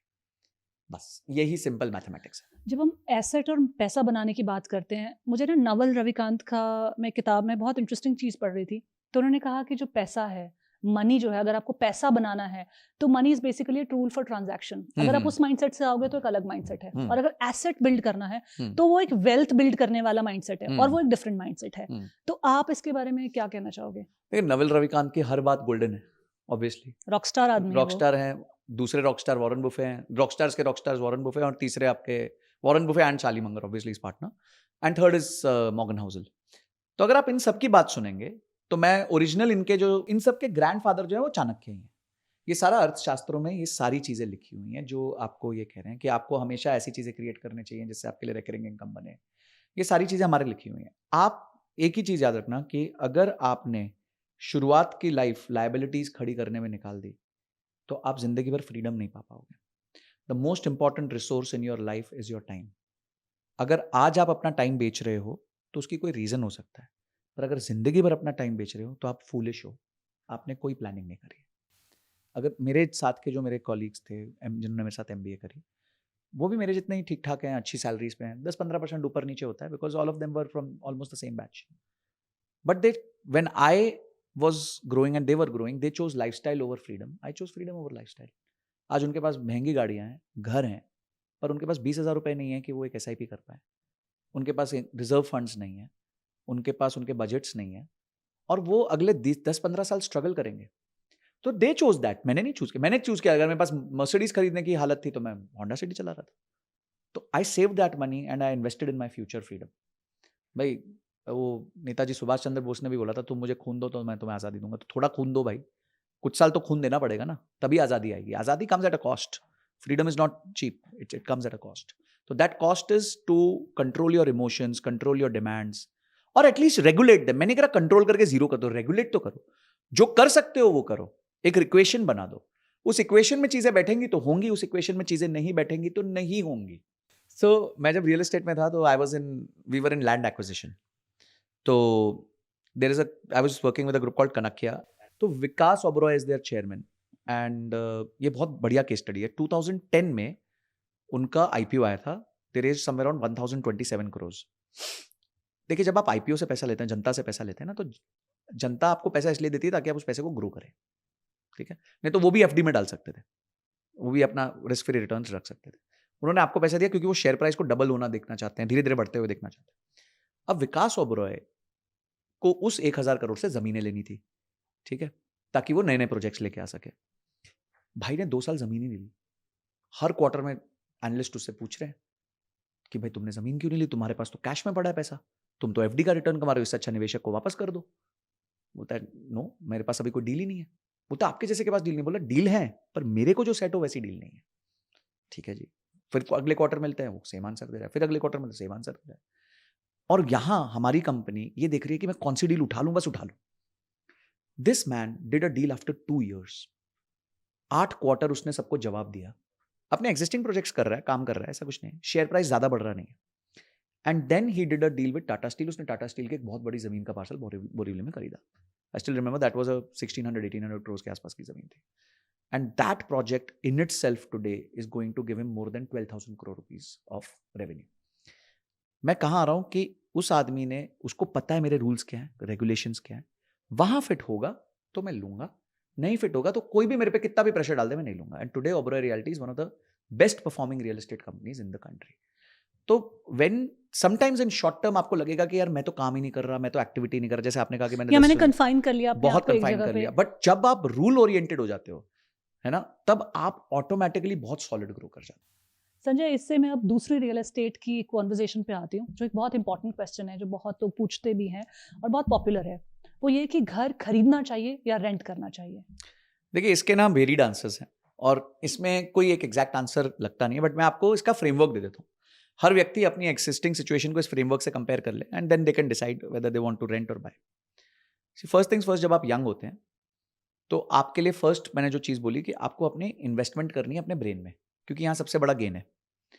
तो अगर आप वही पैसा ब्लॉक कर देंगे और उसकी ईएमआई बांध देंगे तो आपके पास दो प्रॉब्लम्स हो गई हैं। अब तो आपको मजदूरी करनी पड़ेगी क्योंकि ईएमआई देनी है, और दूसरा आपको जो पैसे अवेलेबल थे अपने माइंड में इन्वेस्ट करने के, वो आपने ब्लॉक कर दिए, तो अब आप फंस गए, अचानक से फंस गए। तीसरी फंसावट इसमें ये हो जाती है कि आपका अगर आप समझे आज दिल्ली में है और आपको कल को दुबई में ऑफर मिल जाता है तो आप जा ही नहीं पाते। फिर आपको रहता है यार मेरा घर है, मैं क्या करूं, कैसे बेचूं, फटाफट बेचूंगा तो ठीक से बिकेगा, नहीं बिकेगा। चौथा इलिक्विडिटी होती है, क्योंकि घर ना एक साथ बिकता है। जैसे म्यूचुअल फंड में ना आप यूनिट बेच सकते हो, अगर मेरे पास 10 लाख यूनिट है तो मैं 10,000 यूनिट भी बेच सकता हूँ। पर घर में ऐसा नहीं है कि किचन बेच दूं, बाथरूम बेच दूं, टॉयलेट बेच दूं, सब अलग नहीं हो सकता ना, मेरे को पूरा घर बेचना पड़ता है।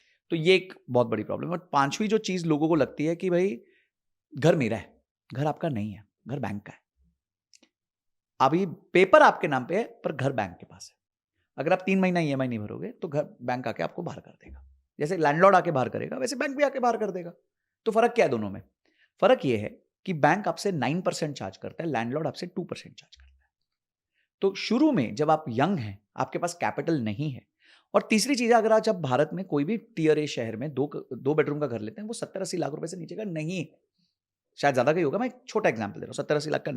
तो अगर 70-80 लाख का, तो पहले 20 लाख तो आपके पास डाउन पेमेंट होनी चाहिए। और अगर आप 60 लाख का लोन ले रहे हो तो 50,000 की किस्त होनी चाहिए। 50,000 की किस्त के लिए आपकी तनख्वाह 1 से 1.25 लाख रुपए होनी चाहिए। तो 20 लाख डाउन पेमेंट, 1.25 लाख की इनकम, बताओ कितने लोगों के पास है? तो अगर वो है ही नहीं तो आप वैसे भी नहीं खरीद सकते। तो माइट एज वेल वो ये एक 80 लाख रुपए का जो घर है उसमें आप रेंट पे रह लो। वो रेंट उस पर मुश्किल से 15,000 रुपए महीने का पड़ेगा, 20 का पड़ जाएगा, तो आप अफोर्ड कर सकते हो उसको रहना। तो affordability is not very high in India. You are young, आप ये करो कि पहले आप अपने ग्रोथ करो, अपनी तनख्वाह बढ़ाओ। उसके बाद जब आपके पास इनफ रिसोर्सेज हो, आपको क्लियर हो कि मुझे इस शहर में लंबा समय रहना है, इस जॉब में बहुत लंबे समय रहना है, आपके बजट्स हिले ना, आपकी इनकम इक्वेशंस में वो सेट हो जाता है, आप ले लो घर, कोई प्रॉब्लम इस कॉन्वर्जेशन का दूसरा पहलू ये है कि आपके पेरेंट्स या भी जो एल्डर्स आपको एडवाइस करते हैं उसको एब्सोल्यूट तरीके से मत लो, क्योंकि वो एक ऐसे टाइम से एडवाइस कर रहे हैं जहां पे ये 20 टाइम्स का गैप नहीं था। वो ऐसे टाइम से एडवाइस कर रहे हैं जहाँ पे एक जगह पे रह के ही जॉब करना सही माना जाता था। तो वो एक टाइम बहुत डिफरेंट था। ऐसा नहीं कि वो आपका भला नहीं सोच रहे हैं या फिर वो पूरी होलिस्टिक सिचुएशन को समझ नहीं पा रहे हैं, बट वो समझ नहीं पाएंगे क्योंकि उनके टाइम की समझ और आज के टाइम की समझ में बहुत फर्क है। देखिए, हाउसिंग के भीष्म पितामह जो रहे हैं वो रहे हैं Deepak Parekh ji, who was the founder in a way of HDFC, housing development financial corporation. उनकी एक इक्वेशन है, बहुत सुंदर इक्वेशन है, अगर आप वो फॉलो कर लो ना, आप अपने आप डिसाइड कर लोगे आप घर खरीद सकते हो कि नहीं। Your house cannot be more than 4 to 5 times of your annual income. अगर आप 80 लाख का घर खरीदना चाहते हो, यानी कि मिनिमम आपको 20 लाख रुपए की तनख्वाह चाहिए, जो मैं बता रहा था, 1.25 लाख रुपए महीना चाहिए। अगर 5 टाइम्स कर लोगे तो आपको 16 लाख की चाहिए, वही 1.25 लाख रुपए महीना चाहिए। तो आप घूम फिर के सब कुछ कर लो तो ये इक्वेशन आपकी फुलफिल होनी चाहिए कि आपका एनुअल इनकम का 4 से 5 गुना is the maximum you can go for a house. अब आपकी इनकम है 3 लाख रुपए, मुझे बताओ 15 लाख में क्या मिलेगा? और उसमें भी आपका आज स्ट्रेस लेवल क्या है, आप उस जॉब को और टाइम तक करने में खुश भी रहोगे कि नहीं रहोगे, वो सब भी आपको and you don't know whether you will be here in this city और नॉट। आप तो एवेन्यूज ढूंढ रहे हो कि मैं देश से बाहर चला जाऊं या इस शहर से बाहर चला जाऊं, कुछ करूं। नहीं, मतलब आपने 15-20 साल का लोन ले लिया बट आज आप अपनी जॉब में सेटिस्फाइड नहीं फील करते हो, या आपको लगता है कि मुझे कुछ और पैशन है, मुझे कुछ और करना है, तो उसकी फ्रीडम खत्म हो जाती है। बिल्कुल, क्योंकि आपने लोन में अटका लिया अपने लोगों को। मैं आज की डेट में देखती हूँ मेरे जो फ्रेंड्स जिन्होंने लोन्स में अपने आप को नहीं फंसाया, वो लोग 35 में भी कुछ नया स्टार्ट करने का हिम्मत रख रहे हैं। लेकिन जिन लोगों ने उस सर्कल में चले गए, वो निकल ही नहीं पा रहे। निकल ही नहीं पाते। कितना भी पैशन आपको बुला रहा है, कितना भी पर्पस आपको बुला रहा है, but you can't go in that direction because you have liabilities. तो इसलिए लोग कहते हैं कि if you want to love your job take a home loan. तो इससे क्या है, अब आपको करनी ऑप्शन ही नहीं पड़ेगी। बचेगा, अब आपको प्यार करना ही पड़ेगा जॉब से। बोले यार कुछ भी करो, जाना तो है क्योंकि ईएमआई आ चुकी है। एब्सोल्युटली। एक और कॉन्वर्सेशन जो मैं इवॉल्व करना चाहूंगी, मैंने कुछ साल पहले किताब पढ़ी थी, पैशन इकोनॉमी। अच्छा। मुझे ऑथर का नाम तो भूल गया, लेकिन हाँ, पैशन इकोनॉमी, बहुत ब्यूटीफुल सा ब्लू कलर का उसका कवर है, and I read it beautiful. तो अब जो वर्ल्ड है वो पैशन इकोनॉमी की तरफ जाते जा रहा है। एक you know, everybody wants to follow their passion and all of that. और पैशन इकोनॉमी में कहीं ना कहीं लोग पैसिव इकोनॉमी की तरफ भी जाना चाह रहे हैं कि मेरी पैसिव इनकम क्या है। यू नो, जो मैं एक्टिव इनकम है, जो मैं अपनी नौकरी से या अपने जिस भी धंधे से कमा रहा हूँ वो तो है, बट पैसिव क्या है, जो अपने आप मेरा पैसा बढ़ रहा है या मुझे कहीं से मिल रहा है या मैं उसका कोई सोर्स जनरेट कर रहा हूँ। So please help me understand, सबसे पहले तो पैसिव इनकम होती क्या है, and secondly how do we generate it. देखिए, passive income can be passive income is very, you don't have to work, simple सी बात है। आप एक्टिव इनकम मेहनत करो पैसा कमाओ, पैसिव इनकम बहुत कम मेहनत करो बहुत ज्यादा पैसा कमाओ, या फिर जीरो मेहनत करो पैसा कमाओ। दैट्स इक्वेशन इज कि जब हम आउटकम टू एफर्ट रेशियो बढ़ने लग जाता है उसको हम पैसिव इनकम कहते हैं। अभी जब एक्टिव इनकम है तो outcome to effort ratio for example 1 है कि आपने 1 घंटा काम किया तो 1 घंटे के पैसे मिले। पर जब आप कोई सिस्टम क्रिएट कर लेते हो, जब आप कोई लेवरेज क्रिएट कर लेते हो, चाहे वो डिजिटल लेवरेज है, चाहे वो फाइनेंशियल लेवरेज है, चाहे वो ह्यूमन लेवरेज है, यानी कि आप दूसरों का समय खरीद के उनसे काम करवा पा रहे हो और उससे ज्यादा अच्छा आउटकम जनरेट कर पा रहे हो, तो दैट इज लेवरेज। तो जो लेवरेज करना जानता है वही पैसिव इनकम क्रिएट करना जानता है। लेवरेज इन्वेस्टमेंट्स के थ्रू भी हो सकती है, आप लॉन्ग समय के लिए इन्वेस्टमेंट करोगे तो उससे आपको रिटर्न्स बनते रह सकते हैं। सो पैशन को मैं उतना वो नहीं करता, बिकॉज पैशन से मोनेटाइजेशन नहीं होती है। Passion doesn't lead to monetisation, passion only leads to passion. Monetisation is the real passive income. आपके पास एक पैशन है, आपके पास पैशन है, आप बहुत अच्छा योगा करते हैं, या पैशन है आप बहुत अच्छा सितार बजाते हैं, या बहुत अच्छा पॉडकास्ट कर लेते हैं, या बहुत अच्छा, but how do you monetise it? Relate हो रहा है ना मुझे।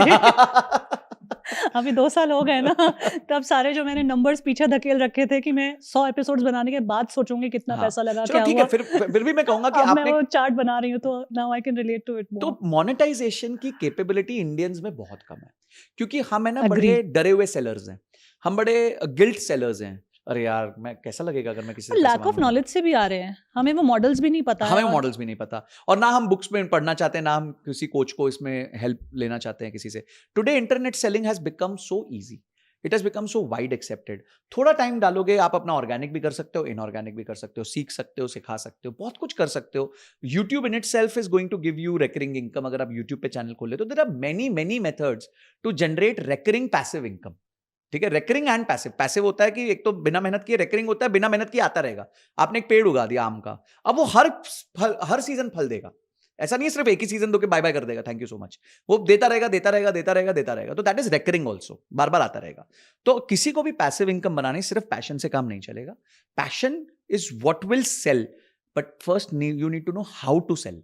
आपको बेचना आना चाहिए, और वो बेचने के लिए आपको चीजें सीखनी पड़ेंगी कि सेलिंग कैसे करते हैं, परसुएट कैसे करते हैं, कम्युनिकेट कैसे करते हैं, ऑफरिंग कैसे क्रिएट करते हैं, डिजिटल कैसे आप अपना लेके जाते हो। ये सारी चीजें जब आप क्रिएट करोगे, और इसमें बुक्स हैं, इसमें कोचेज हैं, इसमें वीडियोज हैं, you can study that and you can start. And passion को आप अपने एक्टिव इनकम के साथ साथ स्टार्ट करो। जैसे आपने कहा, वो एक आपके फ्रेंच व्यक्ति थे जिन्होंने फ्रेंच सीखी और योगा सीखी, धीरे धीरे धीरे धीरे उन्होंने मेहनत करके साइड हसल को एक एक्टिव अपना बिजनेस बना लिया।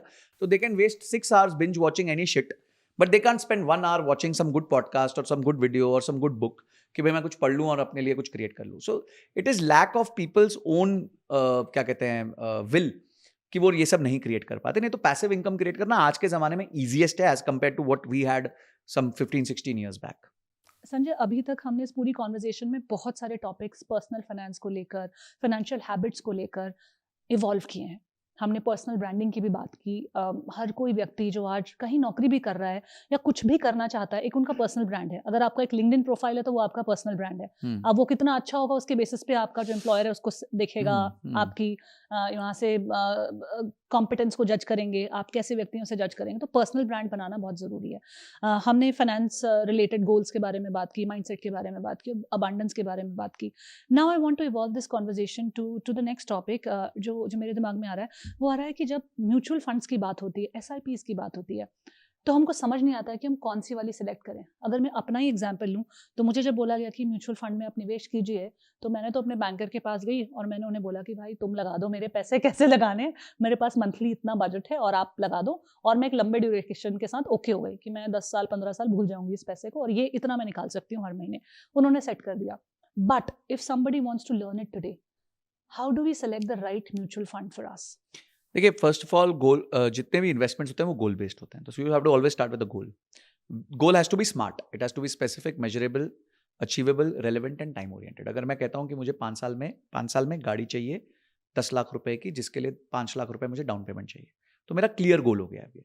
अब इस गोल के हिसाब से बनता है आपका पोर्टफोलियो. एंड पोर्टफोलियो एसेंशियली सिर्फ म्यूचुअल फंड नहीं होता, बहुत कुछ और भी चीजें होती हैं. दूसरी चीज ये होती है कि जितना भी आपका टाइम फ्रेम बड़ा होता है, अगर आप 15 साल 20 साल का गोल लेके जाएंगे, तो ज्यादा पैसा इक्विटी में जाता है, कम पैसा डेट में जाता है. अगर आप छोटा टाइम फ्रेम लेके जाते हैं तो इक्विटी में कम पार्टिसिपेशन होता है, डेट में ज्यादा पार्टिसिपेशन होता है. तो इस तरीके से पोर्टफोलियोज क्रिएट होते हैं. अब म्यूचुअल फंड अगर आपको सिलेक्ट करना है, तो म्यूचुअल फंड सिलेक्ट करने से पहले जब आपने एलोकेट कर दिया कि अब मैं महीने का 10,000 रुपए एक स्मॉल एंड मिड कैप में डालूंगा, उसके अंदर जब आप जाते हैं तो उसमें 3-4 बड़ी चीजें आप देख सकते हैं. पहली चीज आप देखिए कि उसके 5 साल से ऊपर कि कितने अच्छे एनुअलाइज्ड रिटर्न्स रहे हैं. लोग क्या करते हैं, पिछले 1 साल का रिटर्न देखते हैं और सोचते हैं यार ये फंड में डाल देते हैं. वो नेसेसरी नहीं है कि that is a good fund. उसके बाद एक कॉन्सेप्ट होता है रोलिंग रिटर्न्स का. तो रोलिंग रिटर्न्स में क्या होता है, वो मल्टीपल टाइम फ्रेम्स में रिटर्न्स बताता है. तो जितना ज्यादा रोलिंग रिटर्न्स जो है वो एवरेज रिटर्न्स के करीब होगा, उतना ही ज्यादा वो फंड अच्छा होगा. अब जैसे मैं आपको एक एग्जांपल देता हूं, एक बैट्समैन है, वो कभी 10 रन बनाता है, कभी 100 बनाता है, कभी 70 बनाता है, कभी 150 बनाता है, कभी 30 बनाता है, उसकी एवरेज 50 है. और एक बैट्समैन है जो कभी 40 बनाता है, 45 बनाता है, 55 बनाता है, 60 बनाता है और उसकी भी एवरेज 50 है. Who is a more consistent batsman? The second one, Rahul Dravid. ठीक है, राहुल द्रविड़. तो आप किस पे बेट करोगे लॉन्ग टर्म के लिए? राहुल द्रविड़ पे, because you know that most of the times he will be around his average. तो ये जो रोलिंग रिटर्न्स है ये आपको बता देता है कि कितना परसेंट टाइम्स ये आदमी अपने एवरेज के आसपास रहा है या कितना परसेंट टाइम्स ये उससे दूर रहा है. तो रोलिंग रिटर्न्स जिसके अपने एवरेज के सबसे ज्यादा आसपास होंगे वो आपको सिलेक्ट करना चाहिए. तीसरा, आपको टोटल एक्सपेंस रेशियो देखना चाहिए. टोटल एक्सपेंस रेशियो बेसिकली आपको बताता है कि इस फंड में, इस पूरे फंड का कितना परसेंटेज जो मैनेजर है वो खुद के लिए रख रहा है, उनकी फीस कितनी है. अब ये जितनी कम होगी उतना ज्यादा अच्छा है, और उतने कम में सबसे अच्छा रिटर्न्स कौन दे रहा है. तो फीस को अकेले नहीं देख सकते, आपको फीस को रिटर्न्स के साथ देखना है. तो एक फंड है जिसकी फीस 1% है और रिटर्न्स उसके 25% है. एक फंड है जिसकी फीस 2% है, उसके रिटर्न्स 32% है. तो I will still go with 2%, जबकि 2% एक्सपेंसिव है, बट उसके रिटर्न्स उससे काफी बेटर है. तो I am okay giving that extra 1% because that guy is making more returns for me. तीसरा, हम एक रेशियो यूज करते हैं जिसे हम शार्प्स रेशियो कहते हैं. शार्प्स रेशियो बेसिकली आपको रिस्क रिवॉर्ड बताता है कि for every unit of risk you have taken, how much returns you have made. तो जितना, क्योंकि लोग है ना सिर्फ रिटर्न्स देखते हैं, रिस्क नहीं देखते, तो जितना ज्यादा ये नंबर होगा उतना ज्यादा ये अच्छा होगा. तो अगर वो नंबर 1.5 है, तो यानी for every unit risk you have taken you have made 1.5 times return, which is a good number. तो इस तरीके से ये 3-4 चीजें अगर आप देख लेंगे तो broadly you are set for to buy a mutual fund. ये तो म्यूचुअल फंड्स की बात हो गई. अब अपना इन्वेस्टमेंट पोर्टफोलियो अगर बनाना है, कोई अपने 20 to 30 इयर्स की एज पर है, तो वो कैसे डिसाइड करे क्या सही रेशियोज होती है? और अगर कोई 30 to 40s में है, कैसे बदल जाती है एज के साथ? देखिए, एज के साथ नहीं बदलती. Once again it is a very big myth कि आपके पोर्टफोलियो एलोकेशंस एज के साथ बदलते हैं. पोर्टफोलियो एलोकेशंस एज के साथ नहीं, गोल के साथ बदलते हैं. तो अगर आपका, so for example there is a 20-year-old kid and he has a goal of 5 years. I am at 40, I have a goal of 20 years. He can take less risk, I can take more risk. Because उसका 5 साल में गोल आ जाएगा. अगर market 3 साल, मैंने देखो markets को देखा है, 4-4, 5-5 साल मार्केट रिटर्न्स नहीं देती, कभी कभी बिल्कुल फ्लैट ऐसे ऐसे चलती रहती है पानी की तरह. ठीक है, फिर कभी उछाल आता है, फिर कभी गिराव आता है. ये सब पार्ट है लाइफ का. अभी क्या है, बच्चों ने ना सिर्फ पिछले 4 साल में बुल रन देखी है. किसी दिन ऐसे गिरी ना परपेंडिकुलर नीचे, तो ये सारे आधे सुपड़े साफ हो जाएंगे, भाग जाएंगे छोड़ के. तो हम लोग बचेंगे उस टाइम.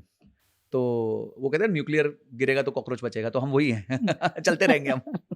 तो ये बेसिकली आपका गोल कितना लंबा है उसके बेस पे एलोकेशन है. जितना ज्यादा गोल लंबा होगा उतना आप इक्विटी में ज्यादा एलोकेट करोगे. आपको हमेशा ये ध्यान रखना है कि अपने आप पोर्टफोलियो में थोड़ा सा गोल्ड जरूर रखें, क्योंकि गोल्ड एक गद्दे की तरह होता है. अभी वॉर होगी, इक्विटी नीचे गिरेगी, गोल्ड ऊपर चला जाएगा. तो क्या होगा, पूरा पोर्टफोलियो ना इम्पैक्ट नहीं होगा, वो बैलेंस आउट हो जाएगा कहीं पे. तो आज तो गोल्ड खरीदना बहुत आसान है, डिजिटल गोल्ड है, ETFs है, बहुत कुछ है जिससे आप गोल्ड खरीद सकते हो और अपना निवेश कर सकते हो. तो आपका जो पोर्टफोलियो का एलोकेशन है इज डिपेंडिंग अपॉन गोल.